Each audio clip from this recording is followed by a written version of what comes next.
Nigeria police force row over constable recruitment. On the foreign scene, Ukrainian President Vladimir Zelensky renews long-range arms call after attack. And in sport, Napoli to lower Osimhen asking price again. Now the details are Dele Agadumo. Lagos State government has urged public servants to maintain good hygiene to avoid contracting cholera or other water and airborne diseases. Permanent Secretary, Public Service Office Sukwami Oyebola stated this during the monthly walk for fitness exercise organized for public servants in the state. According to Oyebola, the state government is working assiduously to sensitize the state to ensure a safe environment for residents. Speaking on the fitness exercise, Oyebola said the Babajide Sanwo-Olu administration is committed to the well-being of public servants in the state. She urged the public servants to always embrace work to enhance their health and well-being because health is wealth. Committed to ensuring the well-being of our staff. This is about the fifth edition. We are going to relent in ensuring that officers continue to do this work, even every day. You know, every day you do this, get better, get stronger. Your total well-being without concern. On her part, the Permanent Secretary, Lagos State Health Management Agency, Emmanuela Zamba, noted that the fitness walk is to create awareness on the need for regular exercise, stressing that walking changes lives and encourages healthy lifestyle. While calling for improved hygiene at schools, offices and homes, Zamba urged residents to seek medical attention in recognized hospitals as soon as they feel symptoms of the disease, including fever, vomiting, rapid dehydration, muscle cramps, and sometimes collapse. To say that we have been doing a lot in terms of public awareness and getting people to know what is going on in Lagos and getting people to know what is their responsibility in terms of keeping themselves. So that's one of the areas where we are doing a lot of work, public awareness. We are on social media, we are going to TV, we are doing works, we are doing health education in all our communities.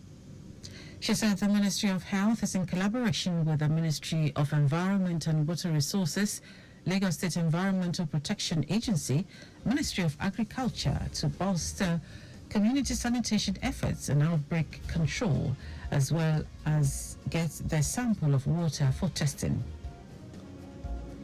Lagos State government has expressed its determination to showcase the potential abounding in the state's waterways through the promotion of water tourism, entertainment, and overall safety. Commissioner for Tourism, Arts and Culture, Toke Benson Awoyinka, stated this at the Fuji Fusion Loriomi event organized by the Lagos State Ferry Services Lag Ferry at the Five Cowries Terminal, Falomo, Ikoyi. Benson Awoyinka explained that through events such as the Fuji Fusion, the state government is seeking to boost local economies through the engagement of local entrepreneurs and small business owners whose services will be employed. She reiterated the government's commitment to sustain such events and continue to deploy innovations to attract more persons to the various opportunities on the waterways.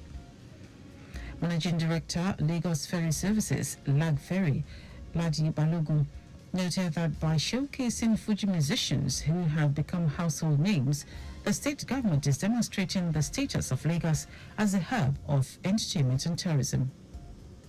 According to Balogun, Governor Babajide Sanwo-Olu has created an enabling environment for stakeholders to explore the various opportunities in the state's blue economy, and Lag Ferry is employing a tripod approach of transportation, tourism, and entertainment. The new chairman of the Lagos State Task Force, CSP Adetayo Akerele, has raided Oshodi environs, sanitizing the area and ridding it of vehicles parked indiscriminately along the road, causing vehicular and pedestrian impediments along that axis. Akerele, who was the former second in command of the agency and now the current chairman, demonstrated clearly that he knows the job and the terrain. CSP Akerele, while raiding Oshodi and environs, decried the manner in which roadside traders display their goods on the curb and walkways. He addressed the marketers there and warned them to move their business into the market complex, which was designed for it. The chairman urged residents and Lagosians in general to be vigilant and partner with the agency to stamp out environmental and traffic infractions for the good of the citizenry.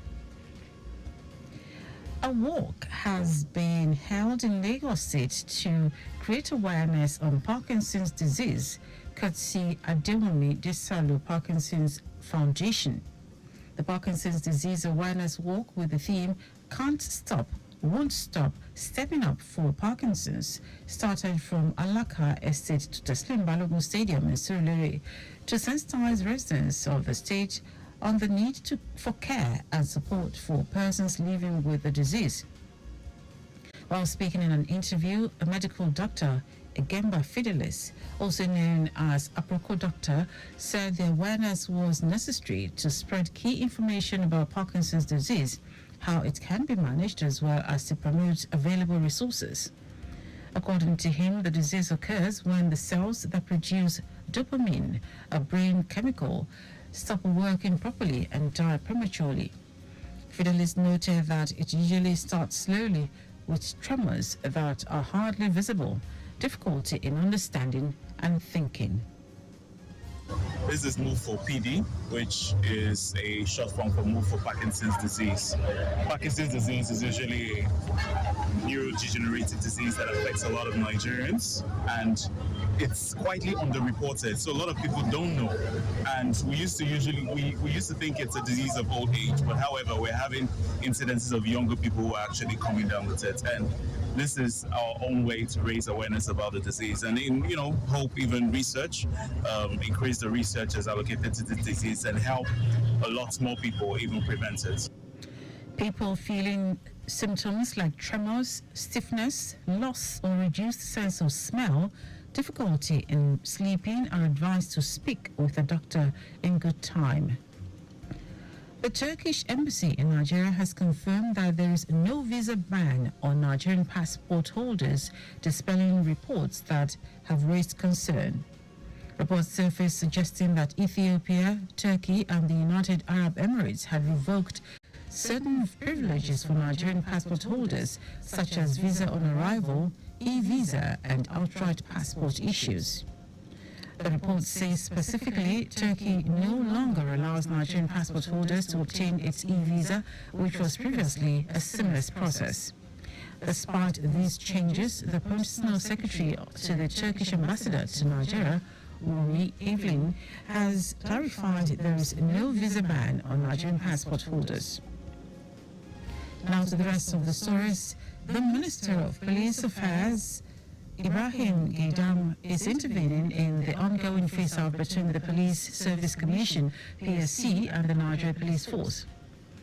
It will recall that after concluding the recruitment exercise, the PSC on June 4 released the list of 10,000 successful applicants for constable and specialist cadre roles in the Nigeria Police Force. 11 days after, the police rejected the list over the allegation that the recruitment exercise was marred by corruption and irregularities. Following the action of the police, the Commission's union called for the removal of the Inspector General of Police, Kayode Egbetokun, for misrepresenting facts on the recruitment exercise. The PSC, in its first response on the matter, challenged the police to provide evidence to substantiate its claim that the recruitment exercise was characterized by corruption. On June 25, the PSC head of Press and Public Relations, Ikechukwu Ani, said the final list of successful candidates from the recruitment would never be cancelled, insisting that the exercise was done in accordance with relevant laws. Meanwhile, the Minister of Police Affairs has intervened through the Minister of Police Affairs spokesperson, Bolaji Kazim, that he was working to reconcile the two organizations in order to ensure the issue does not spiral out of control. The Federal Capital Territory Commissioner of Police, Benneth Igwe, has ordered a clampdown on vehicles plying the roads with single or no plate numbers across the nation's capital. He also directed the arrest and prosecution of defaulters. In a statement by the command spokesperson, Josephine Ade, he warned car dealers against parking their vehicles in unauthorized parking lots and driving beyond the stipulated time. Ade stated that the CP said defaulters would be made to face the full wrath of the law. Now to foreign news. Ukrainian President Vladimir Zelensky has renewed his appeal for more long-range weapons and air defenses after a missile attack killed 7 people, including 2 children. The Russian attack on the town of Vilnius near the southern city of Zaporizhia also injured 31, killing 11 civilians. Zelensky wrote in a post on Telegram saying their cities and communities suffer daily from such Russian strikes, and ways to overcome this is to destroy Russian missile launchers, striking with real long-range capability and increasing the number of modern air defense systems. He posted images from Vilnius showing a large crater near a smoldering building, as well as several bodies laid out on the ground. Ukraine's Prosecutor General Andriy Kostin said 2 missiles hit the town, damaging infrastructure, a shop, and residential buildings.